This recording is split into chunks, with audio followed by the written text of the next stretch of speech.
insurance illegal.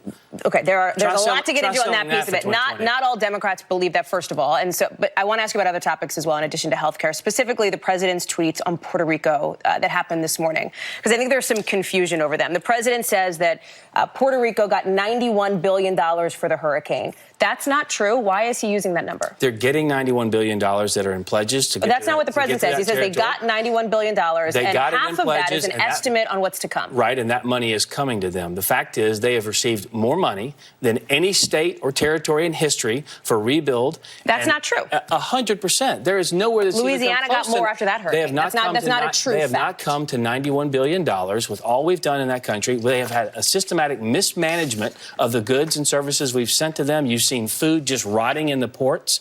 Their governor has done a horrible job. He's trying to make political hay in a political year, and he's trying to find someone to take the blame off of him for not having a good grid and not having a good system in that country. These are things that are not true, just factually from a factual basis, because in Hurricane Katrina, the recovery effort cost more than what's happening in Puerto Rico, and that is estimated to cost. So let's just lay the facts out here. Let me ask you about another fact here. President Trump says that Puerto Rico is only taking from the USA. That's part of his tweet. I think you and I could both agree that President Trump knows Puerto Ricans are U.S. citizens, right? Correct. Okay. Does he believe they are not equal U.S. citizens as to folks, for example, in Texas or Louisiana? Why would he say they're taking from the U.S. when they're part of the U.S.? That's absolutely ridiculous. I was in the Senate lunch where the president addressed this topic, and he told the people of the United States Senate, you need to vote for this bill. Democrats even want more money than we've already given, $600 million more. It's all of our federal relief packages for future budgets as well. You have to vote for that. It protects the farmers. We have to vote for this and provide the money to Puerto Rico. Okay, but you're not answering the question. The president says Puerto Ricans are taking from the USA.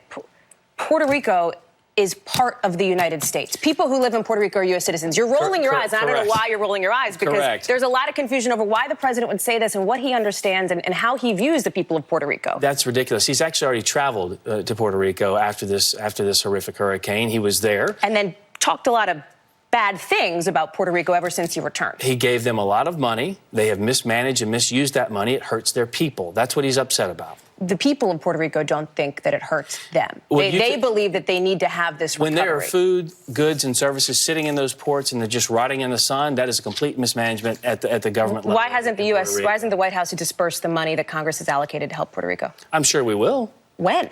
I'm not sure. I don't have a deadline for you, but look, they can't even handle. Why not? They can't even handle what we've given them already. They're letting food rot in the ports. We're going to have to leave it there for a moment, because I do want to ask you about something else that the president has on his mind, which is this border battle, this issue of immigration that he's been focusing on. We actually do have a live report from on the ground there, because there is new pushback, as you know, from Republicans and the business community over this threat to shut down the southern border altogether. The U.S. Chamber of Commerce has warned that closing the border would inflict severe economic harm on U.S. families, workers,